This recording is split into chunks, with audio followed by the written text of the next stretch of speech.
Баршаңызға ассалаумағалейкум. Бүгін Шәуәл айындағы 6 күндік ораза жайлы сөз қозғайтын боламыз. Дінімізде кейбір уақыттардың өзіндік ерекшеліктері мен қасиеттері бар. Рамазан айының артынша келетін Шәуәл айының да өзіне тән артықшылықтары көп. Пайғамбарымыз саллаллаху алейхи уассалам кімде-кім Рамазан айының оразасынан соң Шәуәл айында 6 күн ораза ұстаса, 1 жыл ораза ұстағандай болады деп, бұл айда ұсталатын 6 күн оразаның мол сауабын сүйіншілеген. Сахих Муслим. Бұл ораза сауабының 1 жылға пара-пар келуін былайша түсінуге болады. Алла Тағала Құран Кәрімде кімде-кім бір жақсылық жасаса, оған оның 10 есе қарымы беріледі деген. Ғалымдар Шәуәл айындағы 6 күн оразаның 1 жылдық сауабын осы аятпен байланыстырады. Рамазан айындағы 30 күн мен Шәуәл айындағы 6 күн қосылғанда 36 күн болады. Бұл сан 10 есеге көбейтілсе 360 күнді құрайды. 1 жылдың қалған 5 күні ораза ұстауға болмайтын Рамазан айының алғашқы күні мен Құрбан айттың 4 күні.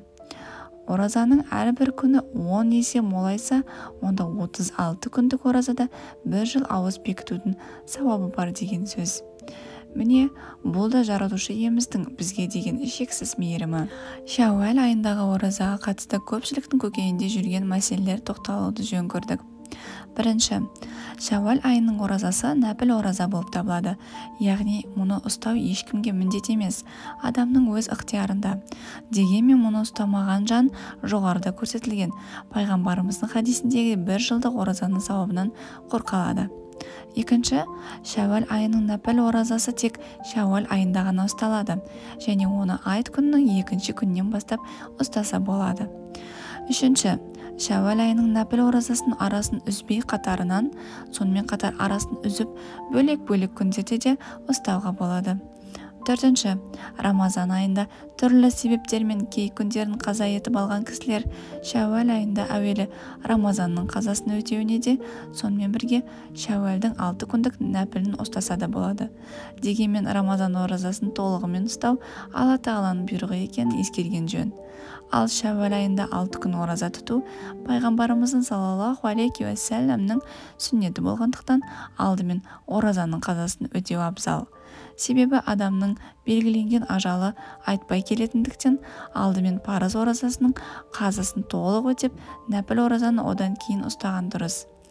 Бұдан қоса жоғарыда келтірілген хадисте Рамазан оразасынан соң Шәуәл айында 6 күн ораза ұстаса делінгенін ескерсек, әуелі Рамазанның қазасын өтеуді абзалдандырған ұғамыз. Бесінші, осы айда қаза оразасын ұстап, нәпіл ораза ұстауға уақыты жетпей қалған адамдар үшін де Шәуәл айының уәделі сауабы үміт етіледі. Бірақ бұл нәпіл оразаға уақыты жетпей қалғандар үшін. Әсілінде әр оразаны жеке-жеке ұстау қажет.